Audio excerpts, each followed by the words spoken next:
di mana-mana nyari itu ya ada persiapan seperti yang dikatakan Pak Kures tadi. Kelirunya kita ini nggak persiapan, tahu-tahu merasa mencari ini. Nah kalau nggak persiapan namanya penunggu bukan pencari. Bukan mencari.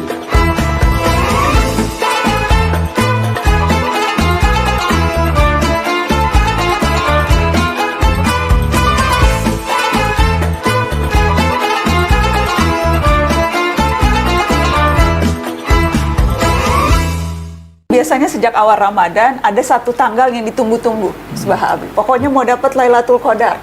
Jadi mempersiapkan diri untuk mencapai itu, tapi kerap kali kita masih ragu bagaimana caranya mempersiapkan diri. Apakah itu memang akan datang ke orang yang bersiap sejak awal, atau memang hanya ada hari tertentu yang dimana kita kejar, atau seperti apa? Lailatul Qadar sejak awal. Ya. Jadi begini. Abi ada beri contoh itu ilustrasi. Lailatul Qadar itu tamu agung. Dia tidak akan berkunjung ke suatu rumah atau mengunjungi seseorang kalau dia tidak yakin bahwa orang ini siap menyambutnya dengan baik. Tamu agung ke airport, banyak yang jemput dia.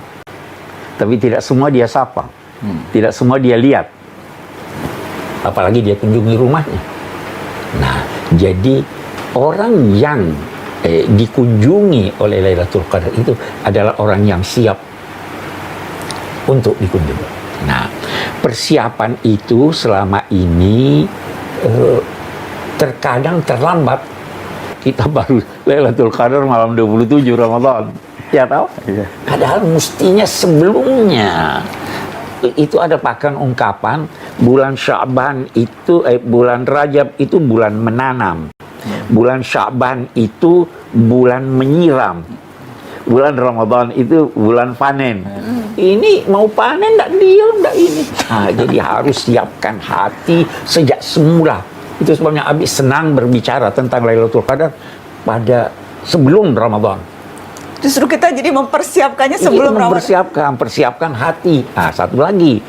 Lailatul Qadar itu salamun ya hatta harus damai hati Anda. Damai dengan diri Anda, damai dengan orang lain dan sebagainya.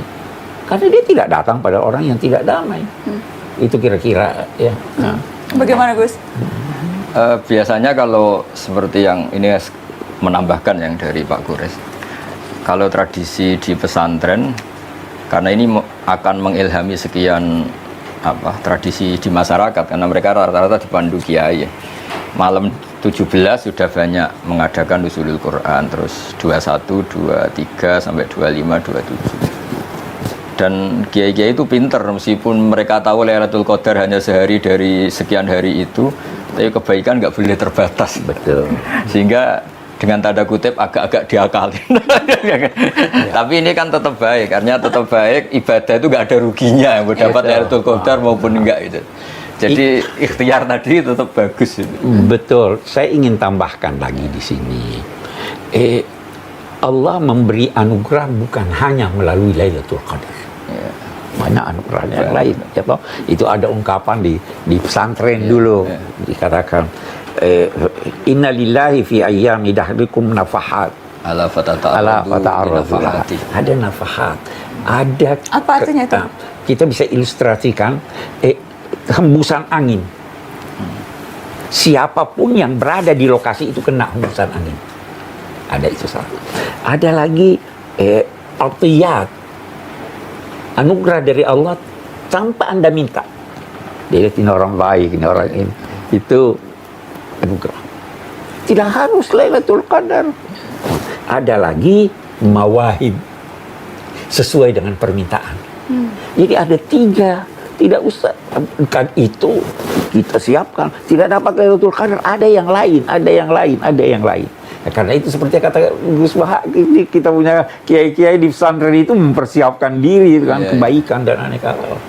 Itu. Karena nggak ada ruginya tadi. Tidak ada ruginya. Tidak ada ruginya. Bahkan sekedar iman akan wujudnya Lailatul Qadar itu bagian dari kebaikan sudah.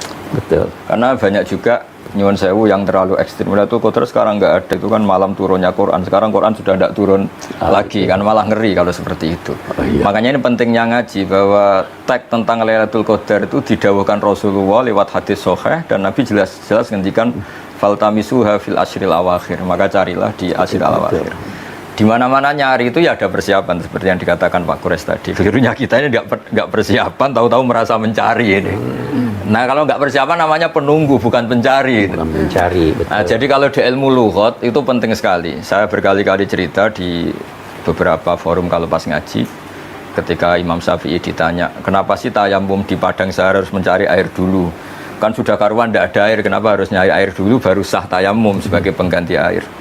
Imam Syafi'i saat itu menjawab, "Isla yuqalu liman lam yatlub lam yajid."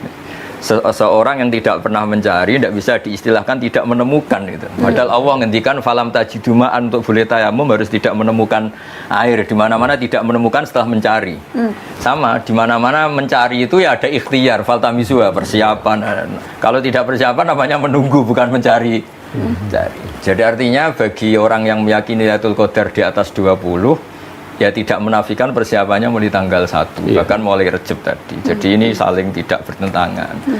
Dan kalau kita bicara persiapan, apakah itu artinya persiapan ritual kita tambah, Bi? Jadi sholat sunnahnya ditambah, ngajinya diperbanyak, hal-hal seperti itu yang dimaksudkan dengan persiapan atau bisa lebih dari itu?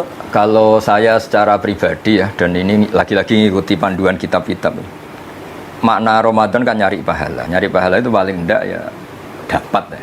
Kalau dapat nggak dimiliki orang lain. Sehingga Rasulullah sering mencontohkan jangan ngerasani, jangan berdosa saat Ramadan karena nggak sumbut cara Jawa itu. Kita dapat pahala kemudian hilang karena diambil yang kita rasanin, kita gosipin, kita fitnah.